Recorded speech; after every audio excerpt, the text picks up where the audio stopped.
I'm the RSA's Chief Executive. It's a great pleasure to welcome you to this evening's special event, particularly because you're resisting both a drink out in the sunshine and the second half of Australia versus the Netherlands, which is 1-1, the last I heard. Not that I'm sure you're interested in that kind of thing. Now, just before we begin, could I ask you to make sure your mobile phone is switched to silent? We're live streaming tonight's event, so welcome to our web viewers, and a reminder for those of you who want to have a conversation online that the hashtag for tonight's event is hashtag RSA Accenture. Now, as the hashtag suggests, we're holding this evening in partnership with Accenture. We've worked together with Peter Lacy and his team to convene a panel of leading thinkers to debate how we can unlock the full potential of the private sector in tackling global sustainability challenges. Part of our discussion will be based on the findings of a new United Nations studies on consumer and investor views of sustainable business. And we're delighted that Peter, who's Managing Director of Accenture's Strategy and Sustainability, is that still your role, Peter? I'm just meeting all the speakers, and they've all changed jobs in the last 2 days. Very good. That's an enormous relief to us. So Peter, who is Managing Director of Accenture's Strategy and Sustainability Services, is here with us this evening to introduce some of the key insights emerging from the major programme of work that he's been at the heart of in recent years. We're also joined by Neil Dunn, who is Chief Sustainability Officer at BT, Emma Howard-Boyd, who is currently Director of Stewardship at Jupiter Asset Management and an independent member of the Environment Agency Board, and by Toby Webb, Founder and Chairman of Innovation Forum, a leading provider of business intelligence for sustainability. So after we've heard from Peter, I'll invite Neil, Emma and Toby to make brief responses, and we'll have a kind of Q&A up here, but we'll also open up obviously for you to participate, and I promise you'll be back out in the sunshine by 7:15. So without further ado, please join me in welcoming Peter Lacy.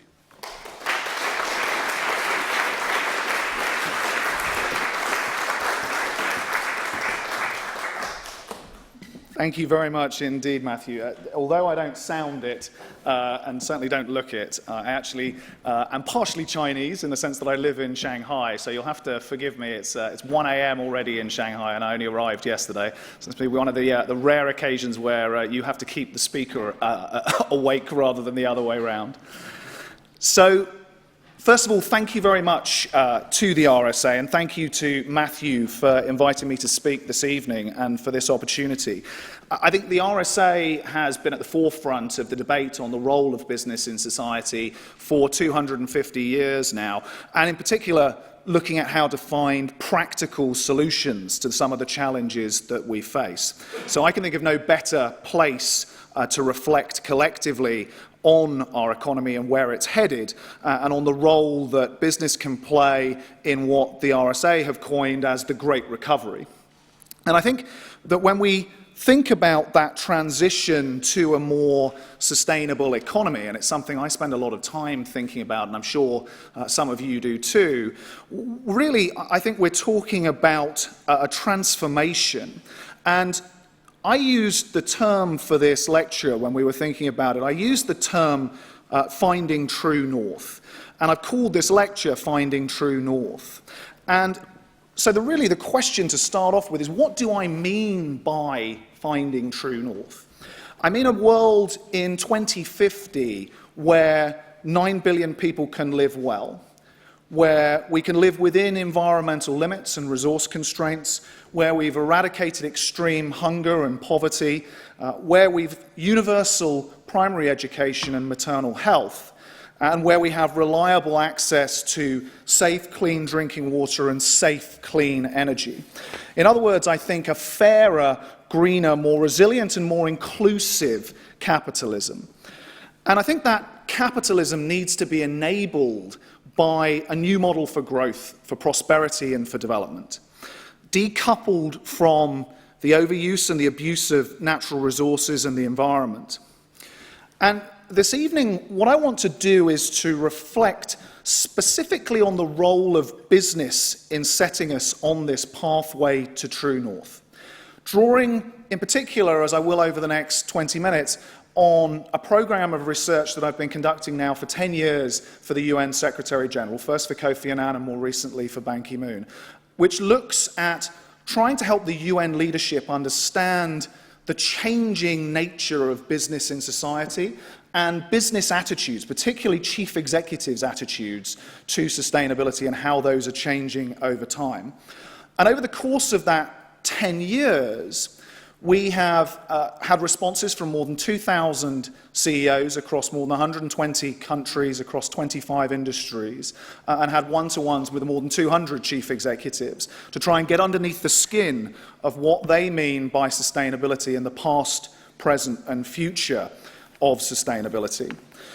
And what I'm going to argue is that despite the prominence of sustainability in corporate communications and rhetoric, real achievement is falling short. And that to foster the transformation we need, we have to move beyond incremental approaches and take a radical new approach to sustainability. You'll hear me talk about the idea of a transformation gap. And I think that the transformation gap really became apparent to myself and my team when we sat down and reflected. With another hat, I'm a fellow at Oxford at the Smith School of Environment and Enterprise. And we sat down and reflected together as a group of fellows and a group of Accenture colleagues on the 10 years of experience of engaging these CEOs on sustainability. And as we reflected on, in particular, the 2010 study, we reflected on the gap between the transformation that the scientific intelligence that we have globally and the economic evidence out there around issues like climate change. We reflected on what they told us would be required to foster a sustainable economy and the pathway that business was on in comparison to that sustainable pathway. And I think it would be fair to say that that pathway is best described not as heading north, but heading south.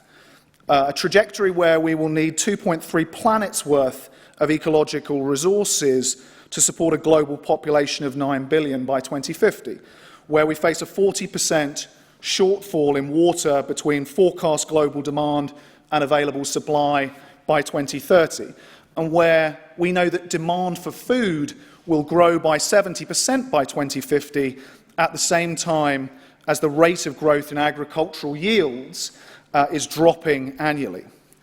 In other words, the gap between systemic change, a radical reshaping of structures and systems that can deliver prosperity and livelihoods, and the enthusiastic pursuit of mitigation and incremental achievement that seems to be the hallmark of most companies' approach to sustainability.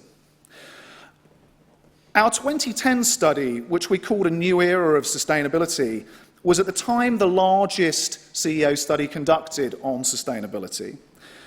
And the tenor of the conversations, in the main, was unremittingly positive. So 93% of chief executives that we spoke to told us that sustainability would be important or very important to the future success of their business. And the majority anticipated a new era within 10 years where sustainability would be embedded in core business. In short, I think we heard a real bullishness. And to be perfectly honest, I sat in the room with 100 of those CEOs, and I think it was a sincere belief in the idea that markets and business could tackle many of these challenges. And I think they felt that despite a recognition that there were everyday challenges of competing priorities. Sustainability is not the only agenda item that most executives have to deal with. There were real complexities in terms of implementation, in actually driving this into the business, across business units, across functions, across markets. But that market forces would lead companies and industries to embed sustainability at the heart of their businesses. So really setting us on a pathway towards the true north of a sustainable economy. But as we reflected on our conversations, we began to compare that bullishness that we heard with the realities that we were seeing in the marketplace. As Matthew mentioned, I look after Accenture's strategy and sustainability business, particularly focused on the Asia-Pacific region. But for the last 15 years, I've been focused on working on this agenda with executives around the world. And I think that what we see is the knotty, real-world, messy problems that they face in trying to tackle sustainability in our current economic structure. Watching climate change negotiations where for every step forward we seem to see 4 steps backwards.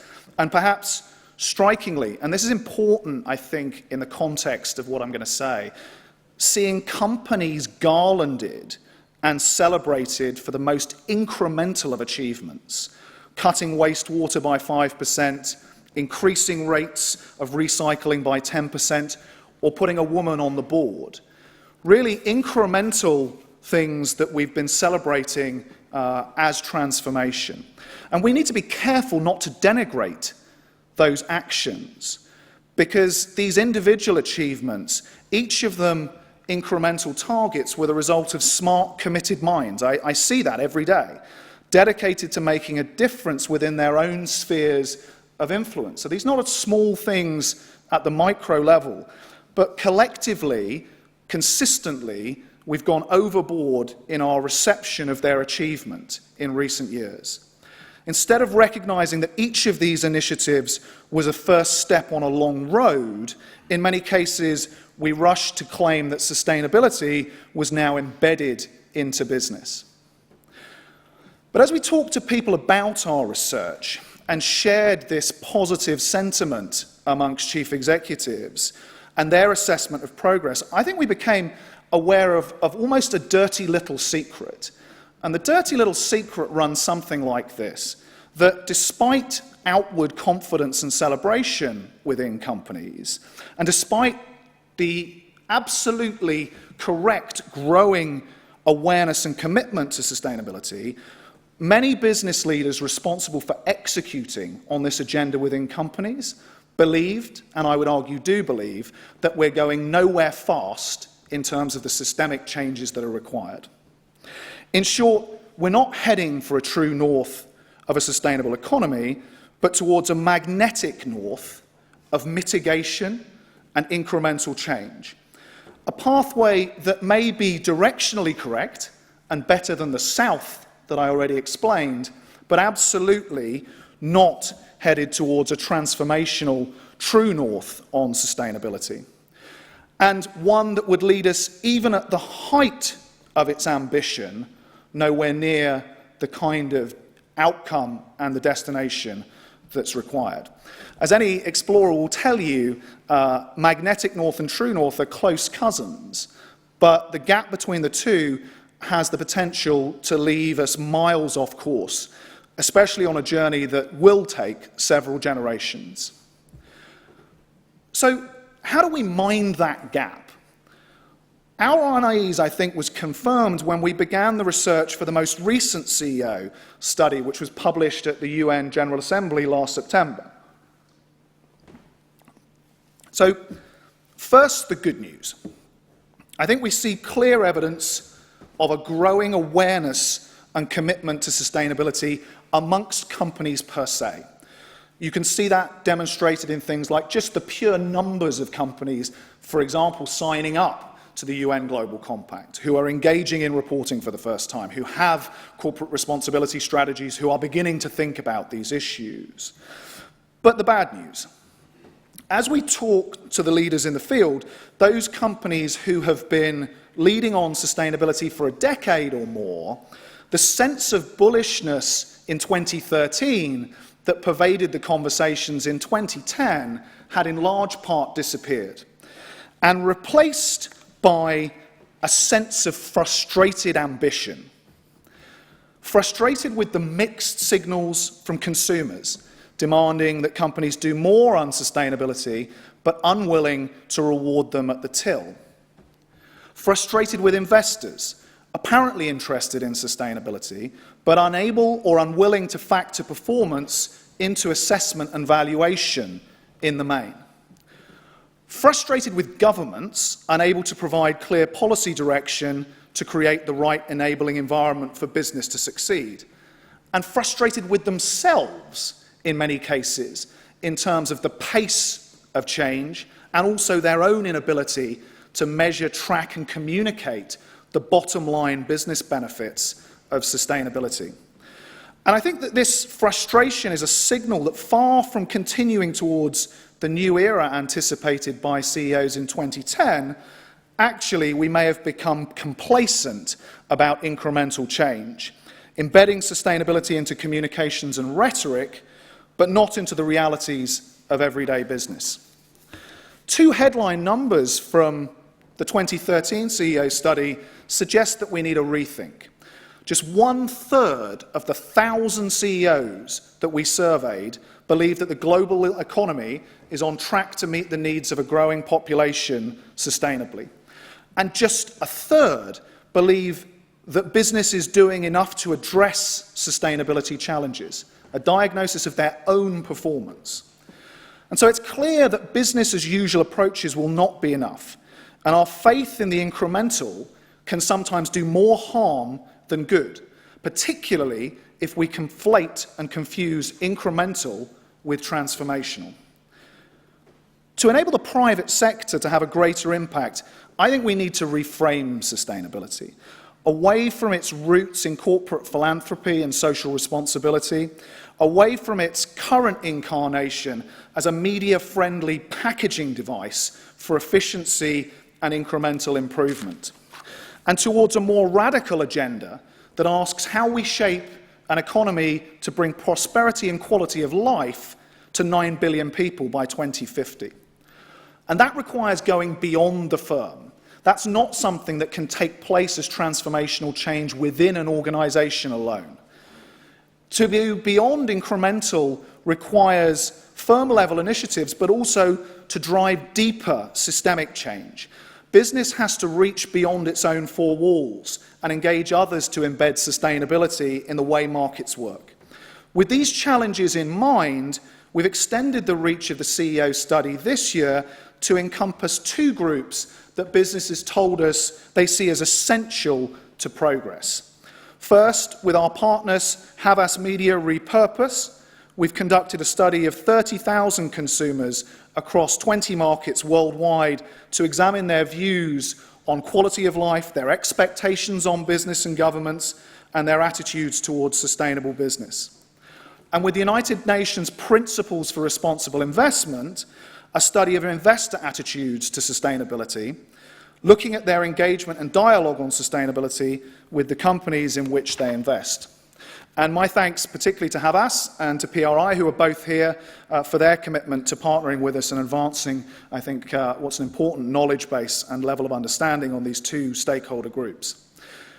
And as each of these studies released today sheds new light on the challenges of embedding sustainability into global markets and offers an imperative to business to do things differently if they're to succeed, not only in meeting their own aspirations, but also importantly in laying the foundations for a sustainable economy.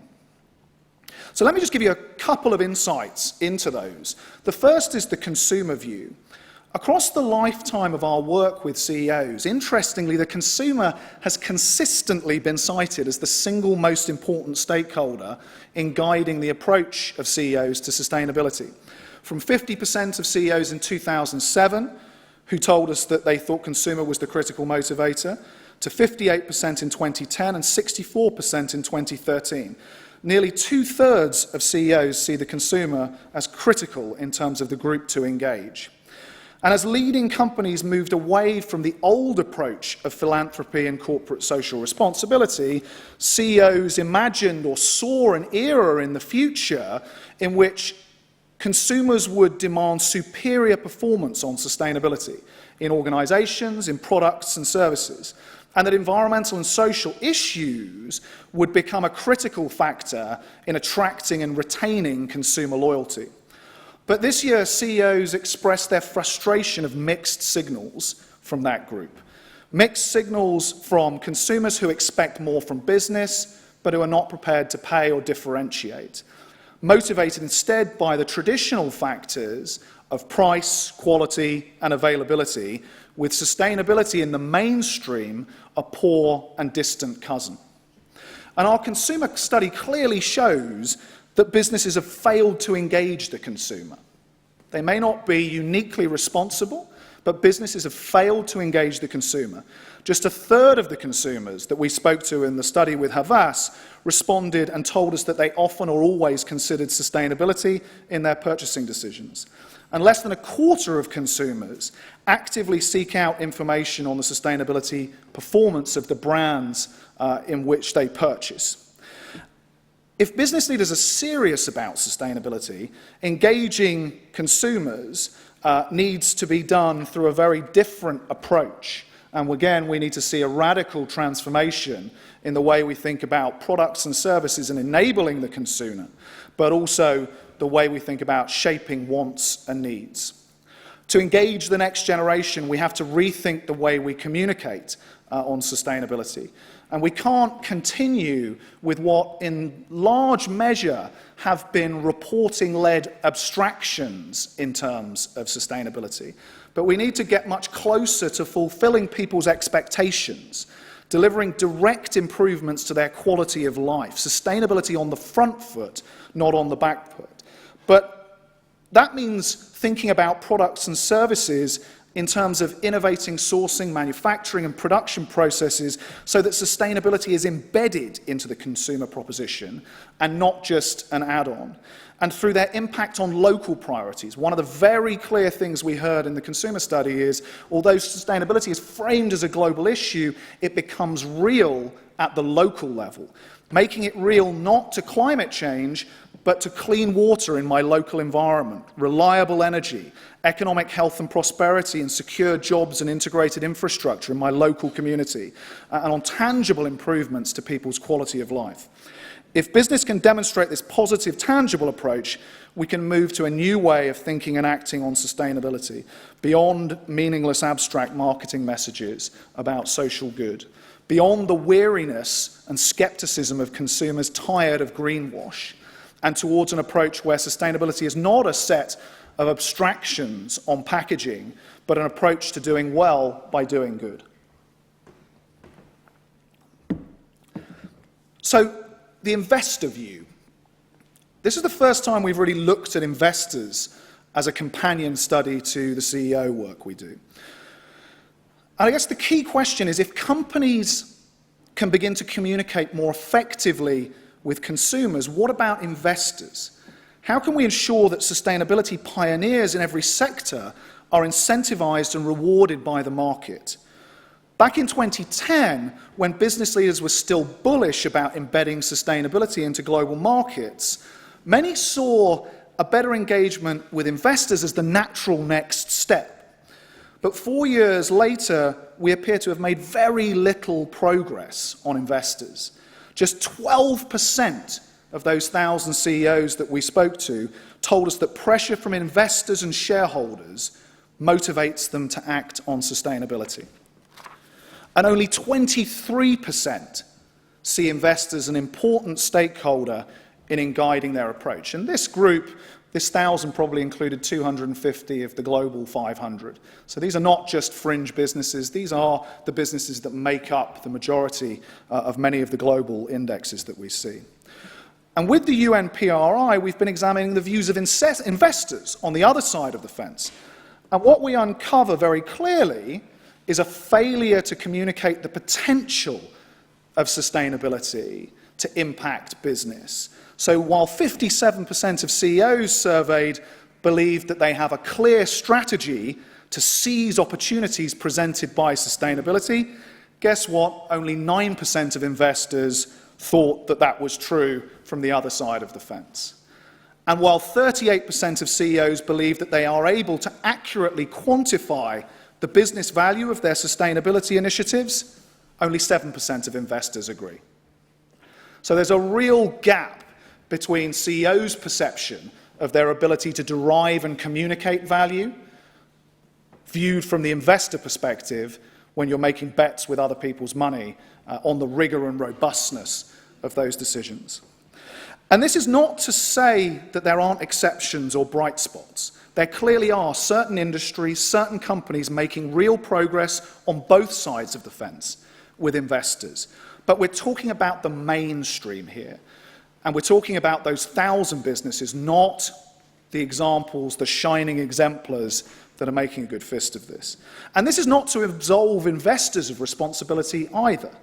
I think that we heard, the quote I use again and again is from a very well-known investment company, said that we get stuck within the green borders of Excel. If we can't fit it into a neat Excel spreadsheet, it doesn't exist as far as we're concerned in terms of being able to value a company. And it's not to say there aren't great examples of SRI, but often marginal to the mainstream investment decisions made by large investment houses.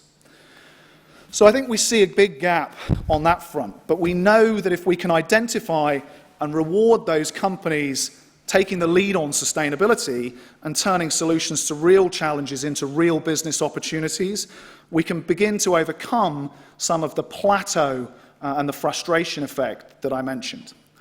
So let me start to talk about what I think was the most positive angle that we saw in the study and have seen over the last 10 years. And that's what we've called the transformational leaders.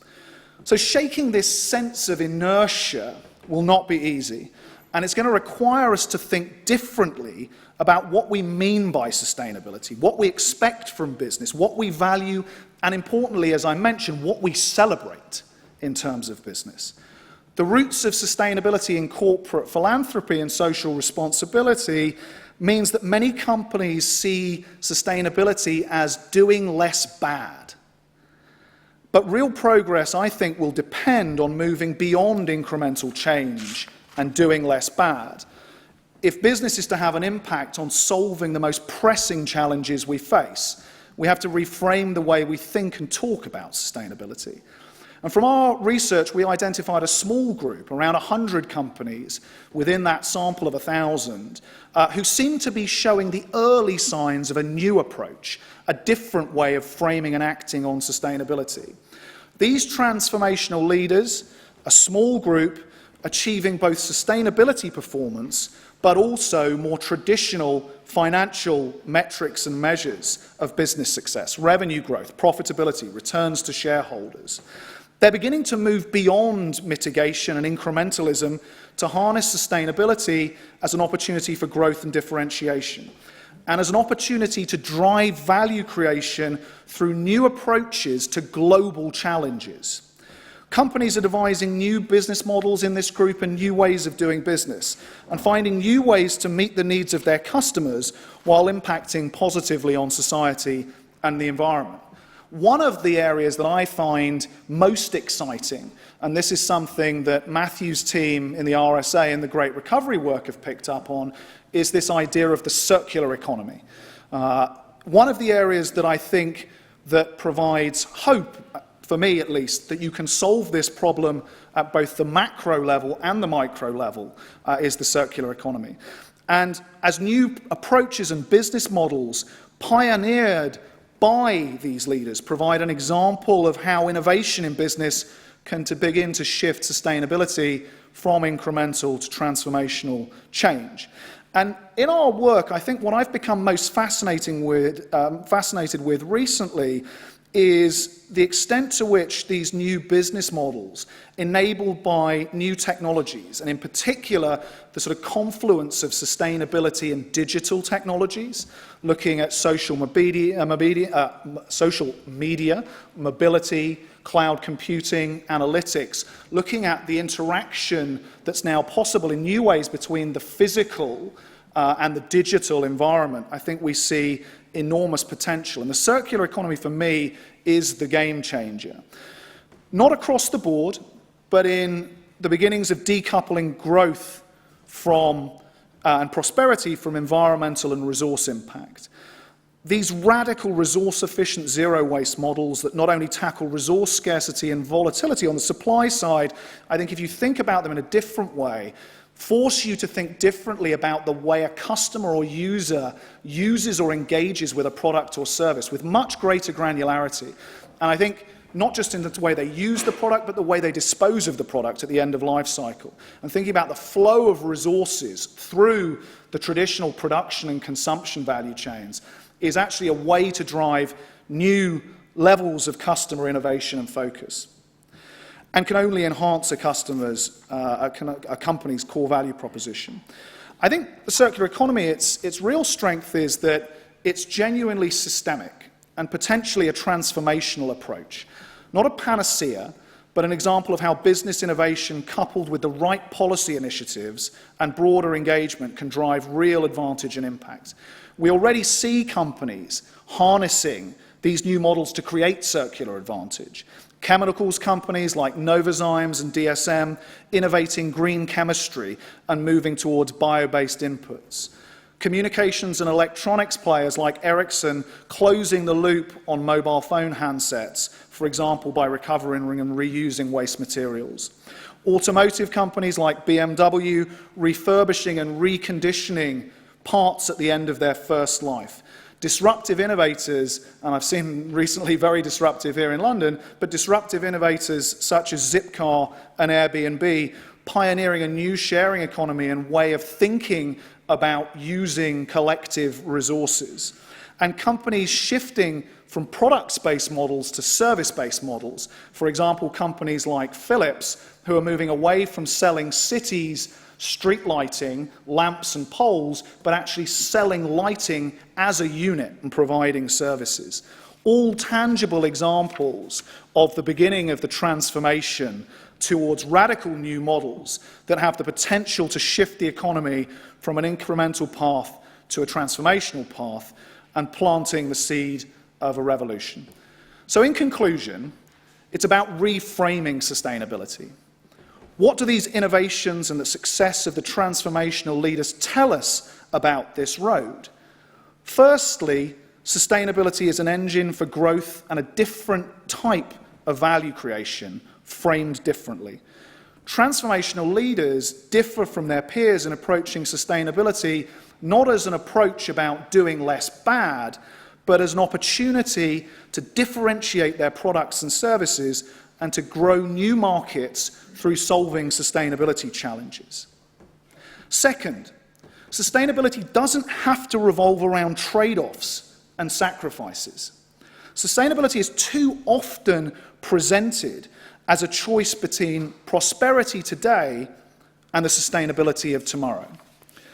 But as the circular economy examples and economy pioneers that I mentioned show, smart investments targeted at the challenges of tomorrow can be turned into advantage today.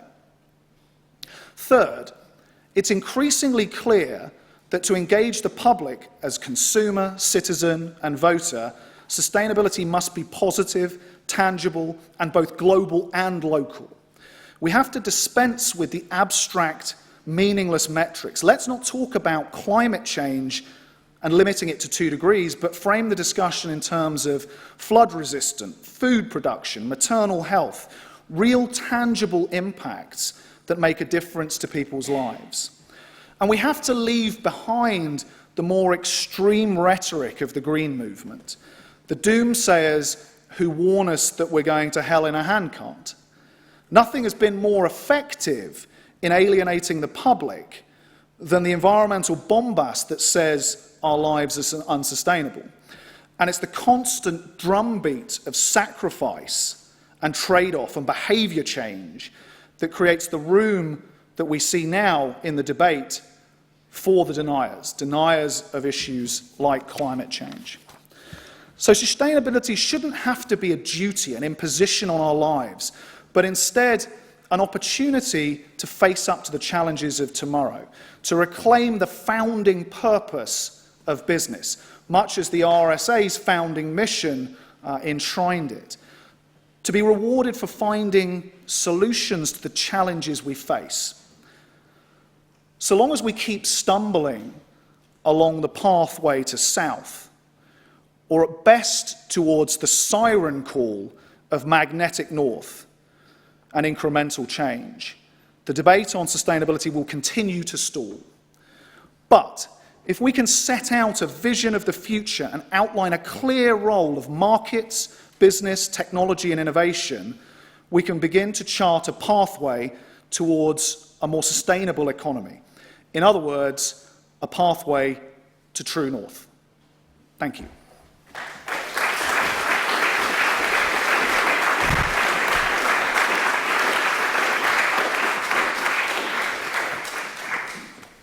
Thank you.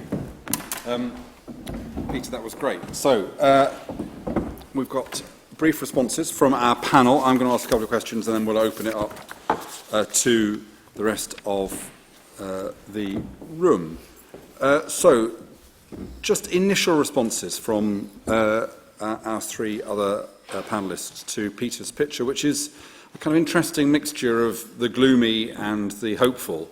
I think it was Gramsci who said that one should have pessimism of the intellect and optimism of the will. I don't know whether that is a description of what you've been saying. But anyway, Neil, I'll just remind people that Neil's Chief Sustainability Officer at BT. Neil Dunn, what's your kind of take on what you've heard, Neil? So maybe I can just add 2 points to what Peter has said. I think firstly, just kind of from a business perspective, what systemic transformation actually means.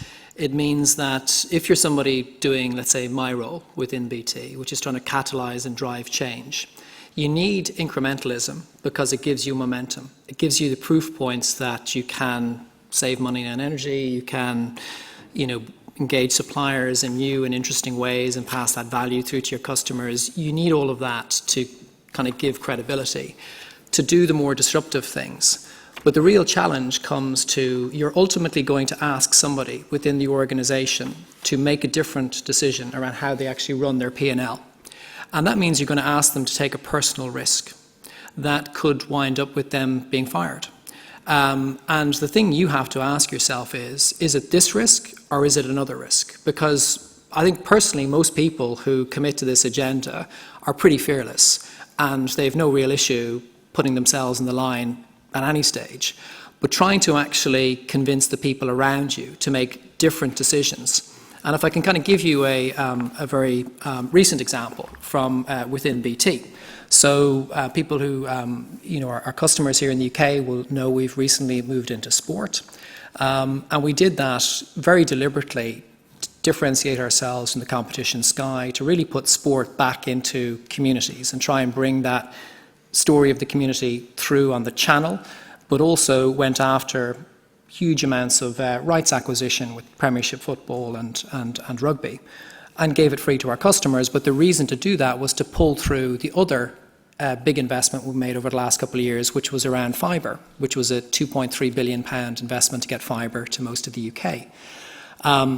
And when we were looking seriously at the circular economy, and Peter will remember this, the modem, which is, most of you will have these in your home, that provides you with the connectivity. We knew how to make a modem 100% out of circular economy principles, but there was a degree of risk associated with that. So there was a supplier that was not yet tried and tested. We could not prove to the people in the business that they could do 2 million units, and they could also do it exactly when we were launching sport as an organisation, where there was about £2 billion in investment already committed, where one person had the responsibility in the organisation for delivering on that agenda.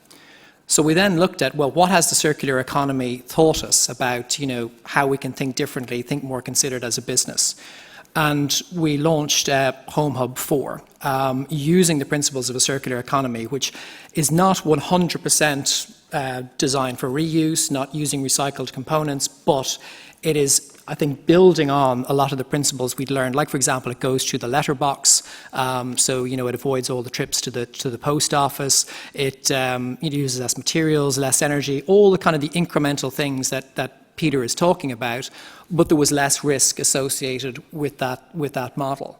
And in the end, we went for Plan B, because as a kind of a change agent in an organisation, you really need to reflect deeply around: are you going to ask somebody in our consumer business, the CEO of that business, to make a different decision at a time where basically the future of the business hangs in the balance? And that's the thing I really worry about at night is, can you ask people to take those big bets on your behalf, and what's the right time? I think all of these things work best, particularly the transformational agenda, when the business is on the offense. Not a lot of businesses out there are on the offense at the moment. Most businesses are on the defense. So what I'd say to you is, bide your time will come, or go work for another organization who is on the offense. Go work for Nest, go work for Tesla, go work for Airbnb, or any of these companies that are clearly on the offense at the moment, because at best, when a company's on the defense, you got to link yourself to taking cost out of the organization. And doesn't feel very transformative. And the second point I'd make is just around the role of digital. And I think this is something that I don't think we appreciate how much this is going to change our lives over the next 5 years. And particularly with millennials, I think the relationship between brands and people, not consumers, the relationship between brands and people is going to fundamentally change, particularly when you look at how much brands are able to do with data, big data, if you can create trust. And that's the key thing. If as a brand you're not able to engender trust with society, people will just delete the app, they'll unsubscribe. If you have any tendency to spam them, game over, they'll go play with somebody else. However, if you take the time to really understand the person's values and also with location preferences where they are, they could be walking past a Nike store. They could have set the parameters around their lifestyle where they would want to be informed if a circular economy product is in store, and go in and meet the designer, have it configured, and have it delivered to their home a day later.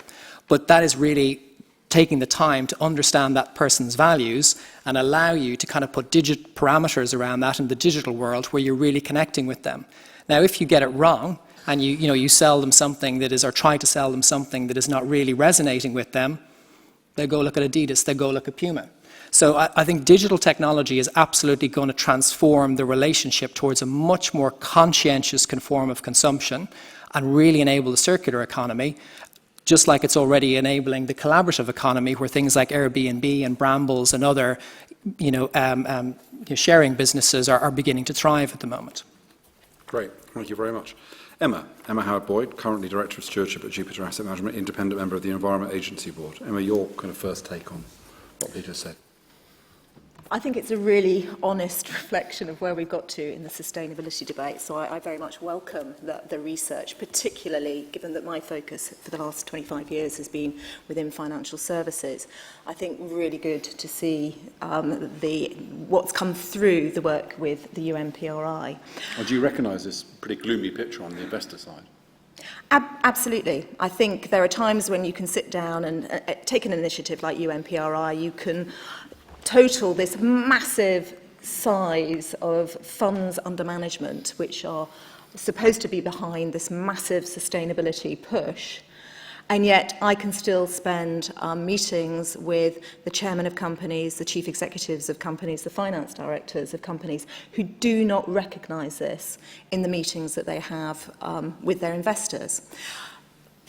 Absolutely recognising that there are good companies that communicate well, and equally there are some investors that are doing some important work in this area.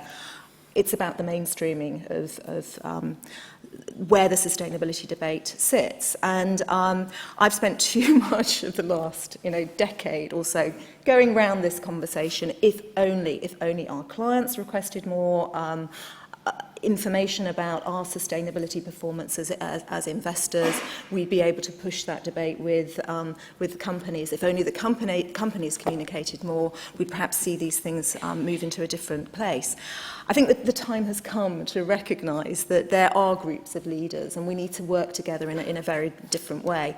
One initiative that I'm involved with on the edges of it is Accounting for Sustainability. I'm a member of their executive board, and they brought together a group of chief financial officers who are frustrated. One of the things that they are frustrated about is the lack of questioning from their investors around sustainability in the meetings that they have.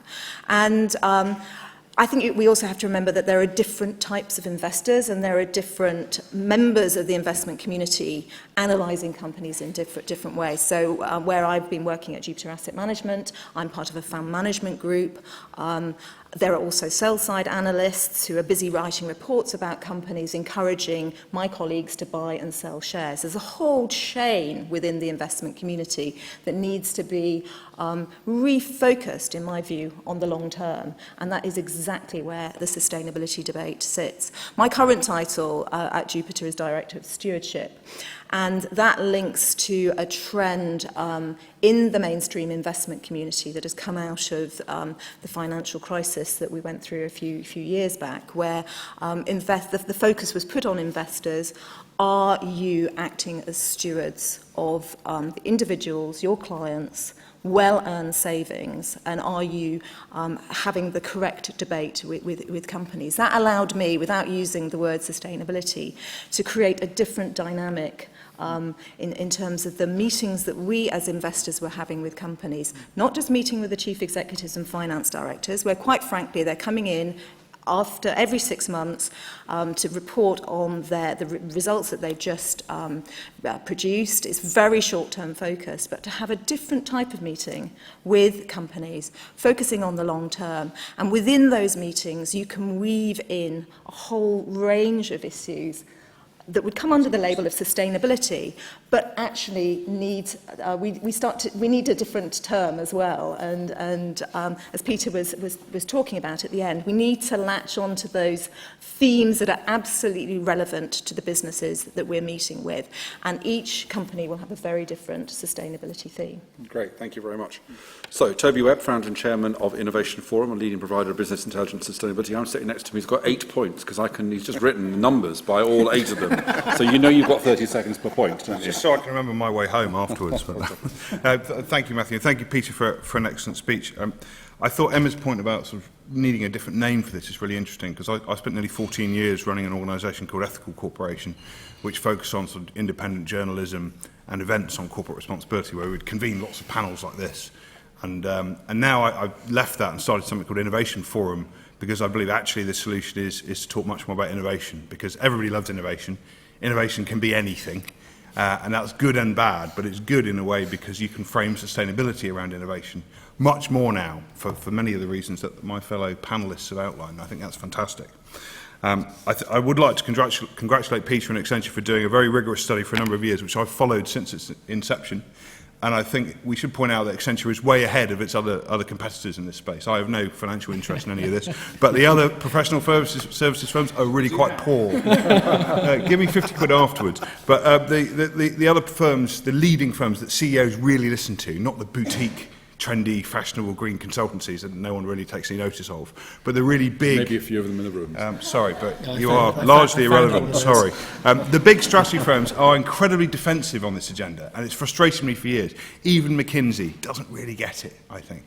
So I think this Accenture study and Peter's sort of challenging perspective on where we need to be for True North or circular economy, however you want to call it, I think is really welcome. So I think well done for that. I think the challenge for Accenture and others who are genuinely listened to at places like the World Economic Forum, which do make quite a big difference to CEOs, is to start talking about blueprints, to start talking about examples. At Neil's example, how do we get those out there so that we can see a way forward to actually deliver some of this stuff in business and avoid this endless jargon that we hear from the sustainability community about positive loop curves and bending the net positive left or right or whatever you're supposed to do this week. You know, actually talking about things like the circular economy, which are relatively solid, they're a framework that people can understand. I think that's incredibly helpful because we all sort of know what that means if we sit and think about it for a moment. So I think a simplification is very important. But I think what we do need to do is have more leadership groups of companies in collaboration with multi-stakeholder, with other stakeholders in a multi-stakeholder way. And I'll give you a few examples. If you look at palm oil, if you look at deforestation, an area that I'm working in a lot at the moment, we've seen unbelievable changes in the last 2 years, which haven't yet filtered through to what you hear about every day as consumers, because it's very complicated and not everyone takes an interest. But companies like Wilmar, who control 45% of the world's palm oil trading, have committed to zero deforestation footprints by the end of 2015. That's huge. That changes the game. And we're starting to see companies like that, who no one's ever heard of, make really dramatic commitments to sustainability. And that's to be welcomed. That's all part of this debate. The big challenge is, how do they get there what are the problems, and how do those solutions get scaled to other businesses? And this is where I think companies like BT, companies like Accenture, investors like Jupiter have a key role to play, and the RSA actually, Matthew, in helping explore some of these blueprints in a more systemic way, so we can start to see how we break down the barriers.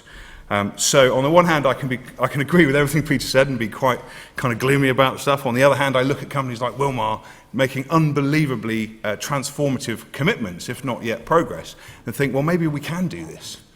So I welcome the speech and I welcome the studies, and I just hope that we can find a way forward. And just finally, I think Neil's point about big data and trust is really interesting, because I've been very sceptical for a long time on my blog and in my magazines about consumer engagement. 400 eco-labels in the last 15 years, where has that got us? One commodity in double-digit sustainability certification, which is timber, and that's a bit dodgy. Right? So we haven't quite got there on the consumer side, but I think Neil's point about big data and trust, and data everywhere, everyone knowing everything, how can brands like BT help us build that trust, and how can they deliver for us? I think that's a really positive step, and I really hope that leads to the transformation we've been talking about. So I'll stop there. Great. Well, thanks very much. Look, because we've only got 15 minutes, I'm just going to ask one question of the panel, although it will last 15 minutes, the question. No. And then I'll open it up to the room. So bearing in mind your resistance to kind of phrases like positive feedback loops, I am going to talk about a positive feedback loop. Sorry about that, Toby. But I think clearly one of the big kind of challenges in this debate is that one doesn't want to be opposed to small-scale innovation, individual businesses doing great things, transformational leaders. But at the same time, one doesn't want to ever pretend that that is the stuff that is going to change everything, because it's not. So the question is, how do you link these two things? Which is where it seems to me this notion of a positive feedback loop is quite important, where arguably what you've got at the moment is kind of Mexican standoff in which, government, consumers, investors and businesses all say, well, you go first and then we'll follow you, but, we're not doing it on our own, thanks very much. And actually, the way that you crack this is that you get the right kinds of feedback taking place between those groups. So that as government says, look, this is the regulatory framework that you're going to have, and it's going to mean you have to shift your decisions. Businesses start innovating. When businesses start innovating, investors see that the innovation can produce the goods, and then consumers start seeing that they can have great products that don't cost more, and the whole thing. And arguably, 2 or 3 years ago, that's why you were getting more positive findings, because people could see that kind of positive feedback loop between regulation, investment, business innovation, and consumer behaviour. And now it feels as though, certainly in this country, we've gone back into reverse. There's no certainty. The regulatory framework is looking hazier, etc., although it's going in a different direction in America. So I guess that's the question, really, which is, in the end, is the way to crack this, to create a positive feedback loop between these different interests. And if you had one way to reverse the kind of polarity, to get it going positive again, I'm being a bit parochial about Britain, where it feels like a very depressing picture at the moment, what would that one thing be, or what was the one group that would start that process? I'll come to you at last, Peter. Can I start with you, Neil? No problem. I'd focus on youth. I think they are, well, firstly, it's their future. And we talk about, the future like, we still have a stake in it. And actually, most of the people in this room really don't. And they are completely, no, but they are, the timeframes Peter is talking about, they are not timeframes that are relevant to most people here. And youth are completely disenfranchised, but they are absolutely able to get mobilized around causes that they really care about. And they're also digitally very, very savvy. So all of the kind of the jargon that we kind of talked about earlier has just turned them off. The 400 eco labels and everything else, they just, they couldn't be bothered dealing with this agenda. My belief is actually, Matthew, it's the other way around. I think demand drives everything. And as opposed to focusing on policy and kind of really lobbying directly there, what we need to do is we need to do some movement building focused on youth, and we need to make sure that their voice in the May elections and in the COP20s and 21s and so on, that their voice is really pushing the politicians and the business leaders to say, this is the number one thing I care about right now, my future, and I want you to do something positive for my future. And we know, as brands, how to really market well with people. And I think the brands that are getting this, and this is happening, are kind of taking our brands off the table and saying, what do we really know about digital and marketing and young people's values? and collaborating, just like the way we've been collaborating deep in our supply chains for the last 10 or 15 years, and trying to create that groundswell of movement building with youth all around the world. It has to happen in Asia, has to happen in the US, and it has to happen in the EU. And I think that movement building and that demand will really drive this, because when a politician goes to their constituents, they're not hearing about this at the moment, but every time they knock on the door, if they're hearing about, what are you doing about pollution in London? Why is, the Sahara and what may or may not be happening in Paris affecting the fact that my kids can't go to the playground tomorrow afternoon or weren't able to go to today? If that's the number one thing they're hearing about, I know this rings true for you, Peter, in Shanghai, right? It's happening here in London. If they're hearing about that and youth have a consistent and unified voice around it and are applying pressure on our generation, I think that's the game changer. That's the consumer spring, and that's the thing we need will change everything. Emma? I think it would be great if those companies that have moved towards things like integrated reporting actually moved further forward and went into integrated financial communications. And if enough companies were doing that in the way they were communicating, not just in paper form, but in the presentations that they're giving to investors, that could start shifting things. I also think if they started thinking about the signals they can send through their pension funds, etc., that would start creating the client demand, which would equally start shifting my industry to think more about the long term and how this impacts the investment decisions they're making on behalf of their clients. Toby? I'd like to think Neil was right about the youth empowerment thing, and I really hope that technology makes it so, but just in case that doesn't happen, or it doesn't happen quick enough, I think what's really starting to change the game at the moment, which will be the key in the next 5 years at least, while investors are still asleep at the wheel, and while youth are still sort of getting on board, is the B2B collaboration. So with NGOs. So I'm talking about big brands working with their big suppliers, with NGOs on the one hand helping them implement, on the other hand having a slight boot on the throat saying this is what you have to do. As a sort of journalist, independent commentator, I don't know what to call myself these days, I've spent sort of 15 years trying to observe these things, and really I've come to the conclusion that two things really matter to me. One is that most environmental progress, if not all of it, is regulatory driven.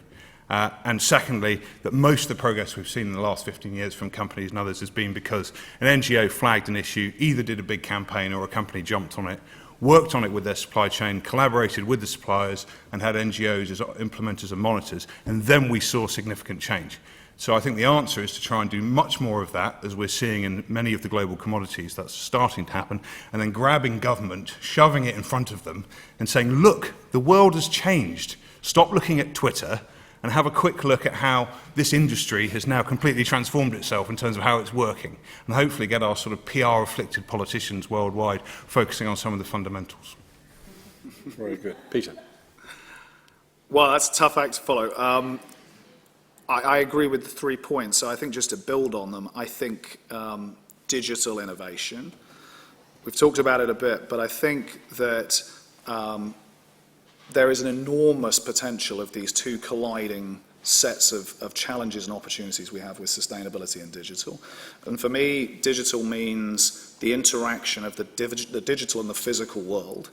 So it's about how we're using social media to change the stakeholder relationships and channels that we have with organizations. And to Toby's point about transparency, it's about machine-to-machine technologies that are creating connected internets of things that are making it possible to have intelligent, smart infrastructure that functions much more efficiently in terms of energy, water, waste. And I think we've only begun to even think about the potential over the next 5 to 10 years of tapping into that digital set of revolutions that are taking place. And they are really beginning to take place. We see that in our business, and we're only at the foothills of that. So making sure those two things are aligned, digital innovation and that sustainability is at the heart of those. And I think the twist is that in order to get good digital innovation going, you do need the right policy context, and you do, to your point about positive feedback loops, it isn't that business want to be innovating in a vacuum.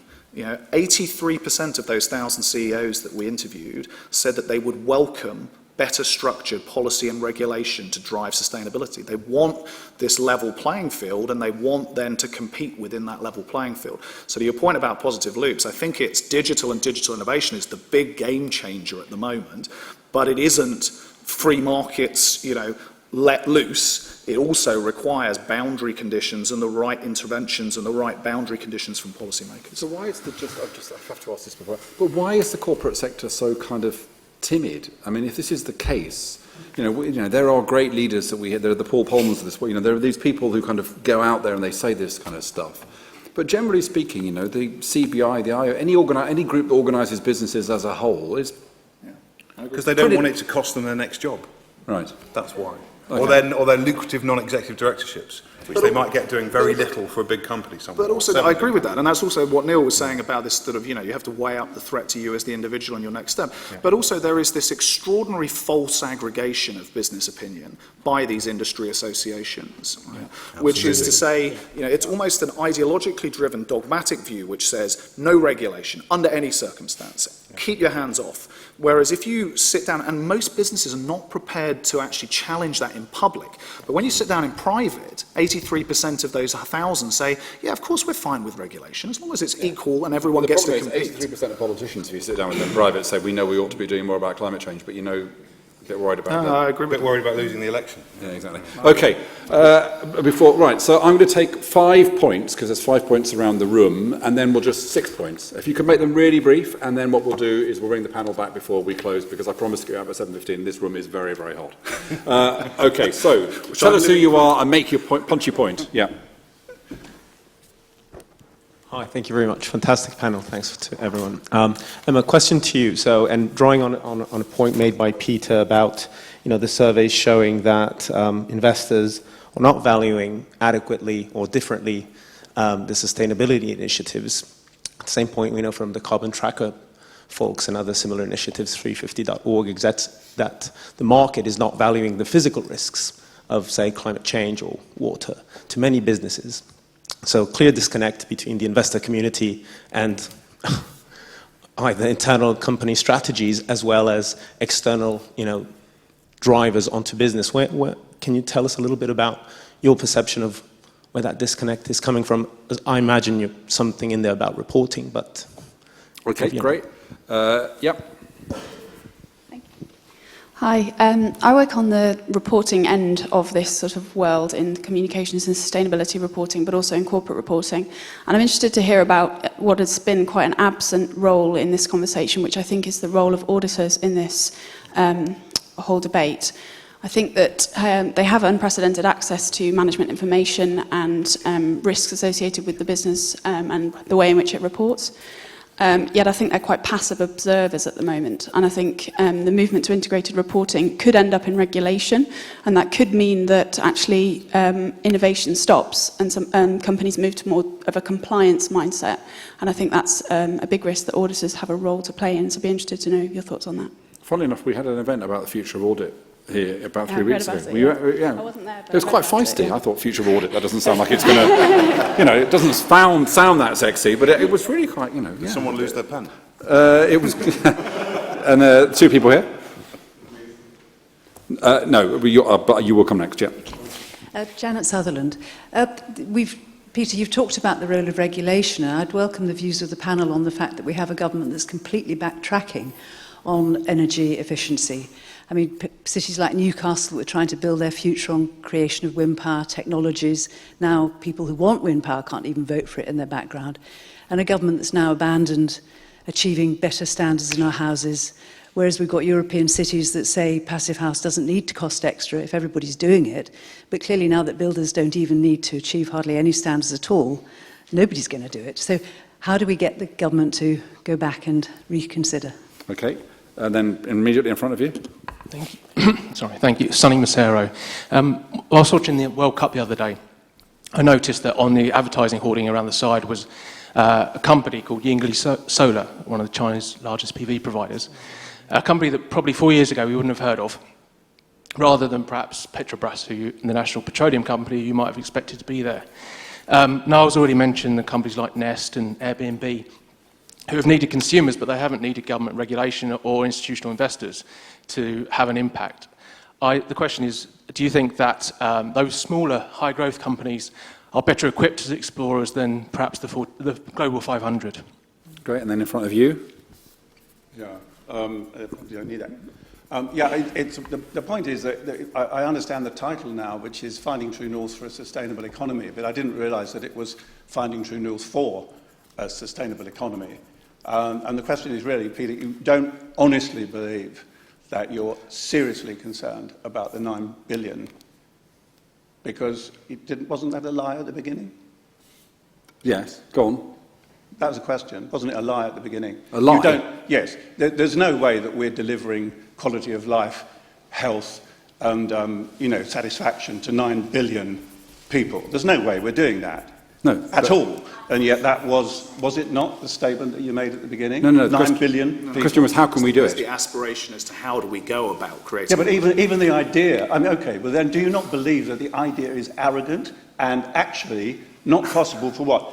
0.0000001 of the population to even imagine that they can deliver, even imagine what it is to deliver to each one of those 9 billion, it's profoundly idiotic for them even to believe that they can do that. Okay, thank you. I'm not sure I quite understand, but anyway. And then there's someone here. Yeah. When I say someone, I mean he works at the RSA, but I'm pretending that he doesn't. Yeah. Hi, Conor Quinn, formerly of the RSA. You bookended your talk, Peter, by talking about growth. And so you're positioning Accenture as leading the charge from incrementalism to transformation. But there are those like Tim Jackson, who's written quite eloquently about the fact that it's impossible to keep growth if we want to be sustainable. What would your response be there? Yeah. Okay, panel, you've got the impossible task of choosing one or two of those points and responding to it in less than 90 seconds. Each. Peter, over to you first. Just pick one or 2 points. Other people will understand you can't respond to everything. I'll just pick 2 points. So the first one is, no, it wasn't a lie, and yes, I do believe it. So that's the end of that one. I think the second one, which I think is really interesting, at Sonny's point, I think that what we're seeing is, yes, that we're seeing these innovators at the margins of markets who are coming in with these new business models I described, who I think are able to think differently about the shift from products to services, who are able to use, for example, technologies that leapfrog, I think, some of the incumbent players in industries. I would not subscribe to the idea that over time that's the way that change will take place in those markets. I think you'll see much more of an interesting blend of bigger players buying those kinds of companies, so Avis buying Zipcar, for example, and others, and you'll continue to see some of those grow and become big entities in their own right. I understand that now Airbnb has a larger market cap than Hilton Hotel Chain, which is interesting, right, just as an anecdote.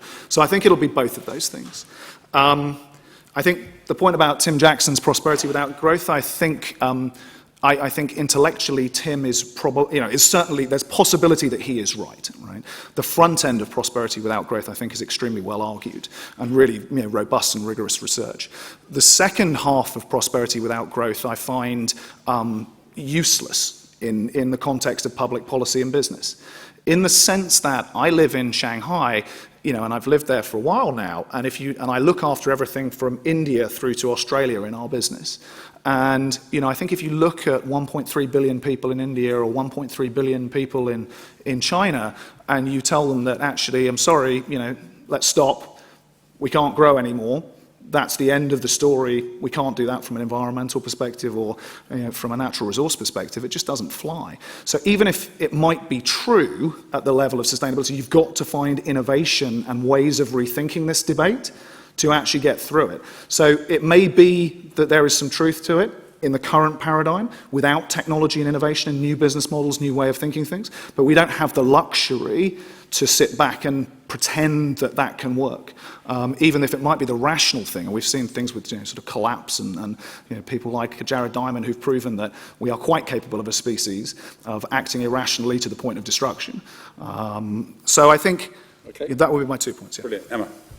So the first point, very quickly, and it's a huge subject, but I think the biggest disconnect comes through the timeframes that investors are looking at, and that just means that a lot of what we're discussing in terms of under the sustainability banner just doesn't feature in those short terms that investors are looking at. And again, audit, a huge question. I think some of the the moves around integrated reporting are very positive, as long as audit committees, boards, etc., are taking the right view of the risks that their businesses face. But I think more could be done with that profession. Toby? I'm going to cheat and do 2 points very quickly. One, auditors. If you're relying on auditors, you need a new reading list, I think, because they only ever reflect. They're never going to drive the change, so they're largely irrelevant, in my opinion. The smaller companies bit is really interesting. I spent a lot of time with Interface recently. Interface, probably the most sustainable company in the world in terms of B2B. Check them out, amazing firm. Small, almost gone bankrupt loads of times.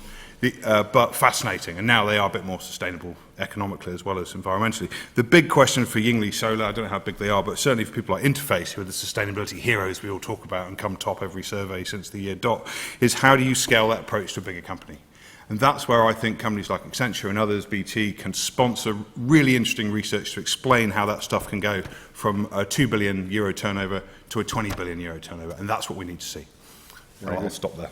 I'll just take the point around SMEs and their agility, small businesses and their agility. I think what's characterising a lot of the disruptive innovators like Nest and Tesla, and even going back before Tesla, Better Place, which failed unfortunately or is failing, is that strong sense of social purpose. And I think what we're going to continue to see over the next number of decades is businesses needing to basically mutate and really reconnect with a strong sense of social purpose. And it doesn't matter if you're in the Fortune 500 or you're in startup mode in Silicon Valley at the moment.